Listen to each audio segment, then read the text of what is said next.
많은 무리들이 따라다녔습니다.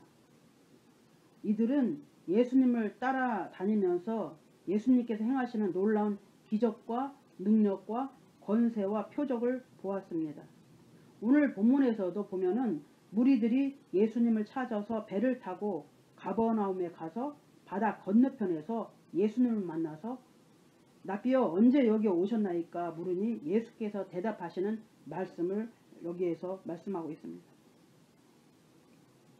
요한복음 6장 26절 말씀해 보면 너희가 나를 찾는 것은 너희가 기적들을 보았기 때문이 아니라 빵을 먹고 배불렀기 때문이로다. 썩어 없어지는 양식을 위해 수고하지 말고 영존하는 생명이 있도록 항상 있는 그 양식을 위해서 수고하라. 그것은 사람의 아들이 너에게 주리니 인자를 아버지 하나님이 인치신 자니라라고 말씀하고 있습니다. 그때 무리들이 예수님께 물어봅니다. 예수님, 우리가 어떻게 하여야 하나님의 일을 합니까? 라고 여쭈어 보았습니다. 어떻게 해야 하나님 일을 하는가? 그러자 예수님께서 요한복음 6장 29절에 말씀하십니다. 예수님께서 말씀하시기를 예수께서 대답하여 가라사대 하나님의 보내신 자를 믿는 것이 하나님의 일이니라 라고 말씀하고 있습니다. 굉장히 중요한 말씀이죠. 우리는 하나님의 일을 뭘 하겠다고 나는 뭐 선교사가 돼야지, 나는 뭐가 돼야지, 나는 뭐가 해야지. 그런데 다 좋은데 여기서 주님께서 말씀하시는 것은 하나님의 일은 하나님의 보내신 자를 믿는 것이 하나님의 일이니라. 이 말씀은 예수님께서 바로 그가 나다. 너희가 나를 믿는 것이 하나님의 일이다 라고 말씀하시는 것입니다. 그 무엇보다도 어떤 충성 헌신보다도 먼저 너희가 나를 믿어야 된다. 그것이 하나님께서 원하시는 일이라는 것입니다. 요한복음 6장 2절에 보면 예수님을 따르던 큰 무리가 있었는데 그 큰 무리가 예수님을 따르는 것은 병든 자에게 기적을 행하시고 또 그분의 기적들을 그들이 보았기 때문에 따랐다라고 기록하고 있습니다. 6장 15절에 보면 예수님께서 보리떡 5개와 물고기 2마리의 오병이어의 기적을 그들에게 보여준 것을 통해서 그들이 눈으로 보았습니다. 예수님께서 감사 기도를 하신 후에 보리떡 5개와 물고기 2마리로 큰 기적이 일어나서 5,000명씩 먹는 놀란 역사가 된 것을 그들은 눈으로 보았습니다. 그런 기적들을 보면서 사람들은 좋았겠지요. 기적을 보는 순간 얼마나 신이 났겠습니다. 아, 이분은 정말 능력이 많으신 분이야. 이분은 정말 대언자이시구나. 이 사람이 이 큰 능력으로 우리를 로마로부터 해방시켜 주실 것이다 라고 이들은 아마도 생각을 했을 것인지 알아보지 못했다는 사실입니다. 성경에서 한자 한자 쓰여져 있을 때 그것이 그냥 쓰여져 있지 않았다고 얘기했죠. 성경에서 기록했을 때 왜 이들이 가버나움 건너편에 서서 예수님과 대하는 모습을 이 성경에 기록을 했을까? 가버나움이라는 것을 어떤 곳인지 우리가 다시 한번 이전에 큐티했던 것을 생각해 보면서 다시 한번 생각해 볼 필요가 있습니다. 가버나움은 어떤 곳이냐? 가버나움은 예수님의 제2의 고향과 같은 곳이고 예수님께서 공생애를 시작하시기 전에 성령에 이끌리셔서 광야에서 40일 금식을 마치시고 공생애를 시작하시면서 제일 먼저 들어간 곳이 가버나움 회당이었습니다. 예수님의 회당에 들어가신 그곳에는 큰 기적과 표적이 일어났고 또 여기저기에서 병자가 치유되는 기적이 일어났고 예수님의 말씀에 귀신들이 악한 영혼들이 순종하였다라고 기록하고 있습니다. 마가복음 1장 21절 말씀에 보면 예수님께서 말씀을 전하시며 주님의 권세의 말씀에 충격을 받았다라고 그렇게 말하고 있습니다. 그들이 말하기를 이분이 명령의 귀신들도 순종하는구나 라고 말했다고 기록하고 있습니다. 가버나움은 많은 표적을 통해서 이분이 하나님의 아들이심을 기적으로 보여준 곳이 가버나움입니다. 그렇게 수많은 기적을 보고 수많은 표적을 보았던 가버나움 땅에 서 있는 바다 건너편에서 지금 예수님과 대화하고 있는 이 많은 무리들이 그 땅에 서서 지금 예수님을 대화하면서도 이분이 누구신지를 몰랐다는 사실입니다.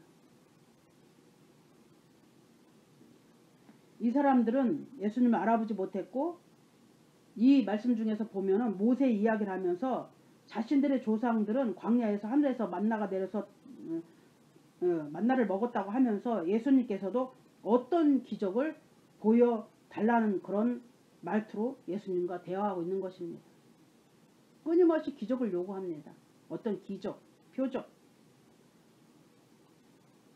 아까도 읽었었던 것처럼 성경에 보면 예수님을 메시아로 생각하지 않고 하나님의 아들로 생각하지 않고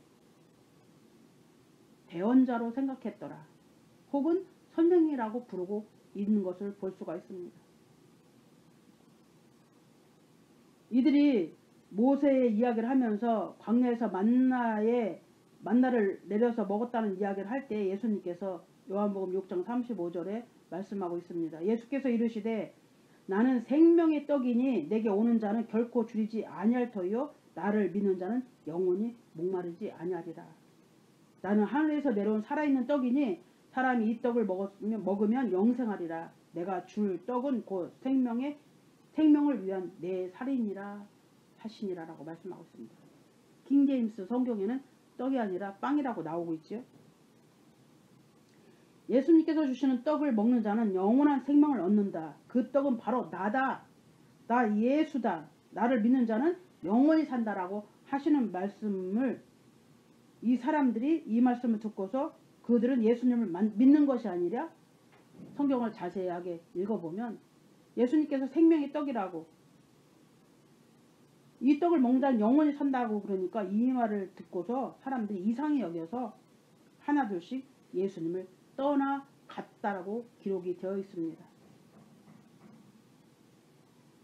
그런데 요한복음 6장 68절에 보면 그 사람들이 예수님께서 말씀하신 말씀을 듣고 이상히 여기고 다 떠나갈 때 예수님께서 제자들에게 물어보십니다. 예수께서 12 제자에게 이르시되 너희도 가려느냐? 라고 주님이 물어보십니다. 너희도 가릴래? 너희도 나를 떠나갈 것이냐? 라고 여쭈어보시는 것입니다. 이때 베드로는 대답하기를 주여 영생의 말씀이 계심에 우리가 누게로 가오리까라고 베드로가 고백을 했습니다.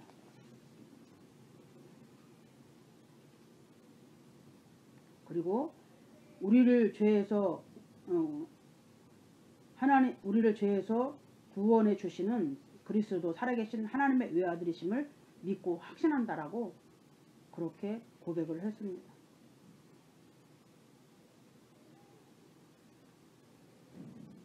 예수님께서 말씀하시기를 내가 너희 12를 택하지 아니하였느냐 그러나 너희 중에 하나는 마귀이니라 라고 말씀하십니다. 가끔 성경 말씀에 보면 주제와는 상관없이 갑자기 다른 말씀을 주님이 하십니다. 우리는 이해가 안 될 때가 많죠. 여기서도 마찬가지입니다. 베드로는 하나님의 거룩하신 자인 줄 우리가 알고 믿고 알았습니다. 예수님은 믿고 확신한다. 살아계신 하나님의 아들이라 고백하니까 내가 너희 12를 택하지 아니하였느냐? 너희 중에 하나는 마귀다 라고 그렇게 이야기합니다.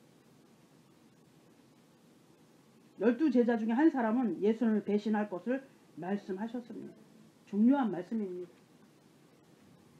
오늘 이 말씀 중에서 많은 무리들 따랐고 많은 무리들이 왔다가 자기들의 생각과 같지 않고 자기들의 마음과 다르고 자기의 뜻과 다르고 주님의 능력과 권세가 있으셔서 왕을 삼아서 뭔가 해보려고 했는데 이 사람 우리가 생각한 거와는 완전 다른 말씀을 하시는구나 생각하고 아마도 그들은 다 떠나갔을 것입니다. 요한복음에서 계속해서 많은 무리들을 허다한 무리들이 예수님을 따랐다라고 계속해서 반복해서 나옵니다. 이 말씀 보면서 드는 생각은 우리가 살아가고 있는 현 시대에 수많은 사람들이 예수님을 믿고 따르고 있습니다. 그런데 예수님께서 오늘 우리에게도 하시는 말씀입니다. 많은 무리들 기적을 보고 빵을 먹고 병이 치유되고 귀신이 떠나갈 능력을 보고 믿지 말고 예수 그리스도를 믿으라는 것입니다. 예수님을 아는 것과 믿는 것은 다르다고 말씀하십니다. 예수님의 기적을 보고 빵을 먹고 어떤 능력을 보고 따라다닌다면 우리에게 환난과 핍박이나 어려움이 올 때 그냥 한순간에 우르르 무너지고 믿음이 없어지고 환난과 핍박을 통해서 세상으로 떠나갈 수밖에 없다는 사실을 오늘 말씀을 통해서 우리에게 주시는 말씀입니다. 예수님을 믿지 못하면, 예수님을 만나지 못하면 나에게 유익이 없거나 핍박이 오거나 환난이 오거나 누군가 나를 섭섭하거나 내 마음에 안 들 때, 때로는 기분이 나빠서 자존심 상하다고 한순간에 성경에서 나오는 사람들처럼 예수님과 자기들의 생각과 맞지 않다고 떠나간 것처럼 그렇게 예수님을 떠나가고 만다는 것입니다. 너도 가려느냐? 나의 제자의 삶을 살다가 힘들다고? 너도 가려느냐? 십자가의 길이 힘들다고? 너도 갈래? 내 마음과 네 생각과 네가 원하는 그런 것이 안 된다고? 너도 내 곁을 떠나갈래? 이 믿음의 외로운 싸움에서 힘들고 지친다고, 억울하다고, 아무 기적도 안 일어난다고 너도 가려느냐? 라고 우리에게 질문하시는 물음으로 다가왔습니다. 주님은 우리에게 말씀하십니다. 내가 하나님의 일을 하기를 원하느냐? 충성도, 헌신도, 예배도 좋지만 나는 내가 진심으로 나를 알기를 원한다. 내가 나 예수를 믿기를 원한다고 말씀하십니다. 예수님께서 마태복음 7장에 말씀하셨죠. 너희는 좁은 문으로 들어가라. 멸망으로 인도하는 그 문은 넓고 그 길이 넓어 거기로 들어가는 자가 많고 생명으로 인도하는 문은 좁고 그 길이 좁아 그것을 찾는 이가 적으니라 라고 말씀하고 있습니다. 찾는 이가 적으니라. 그러면 하나님의 뜻은 무엇인가? 아까 예수님께서 하나님의 일은 나를 믿는 것, 예수 그리스도를 믿는 것이 하나님의 일이라고 그랬는데 우리는 하나님의 뜻을 찾고 구합니다. 어떻게 해야 하나님의 뜻대로 사는 것인지 무수히 물어보고 질문하고 기도합니다. 하나님의 뜻대로 살게 해달라고. 그런데 오늘 하나님의 뜻이 무엇인지를 요한복음 6장 37절에 예수님께서 말씀하십니다. 내가 하늘에서 내려온 것은 내 뜻을 행하려 함이 아니요 나를 보내신 이의 뜻을 행하려 함이니라. 나를 보내신 이의 뜻은, 하나님의 뜻은 내게 주신 자 중에서 내가 하나도 잃어버리지 않고 마지막 날에 다시 살리는 이것이라. 아버지께서 내게 주신 자는 다 내게로 올 것이요 내게 오는 자는 내가 결단코 내어 쫓지 아니하리라 라고 말씀하십니다.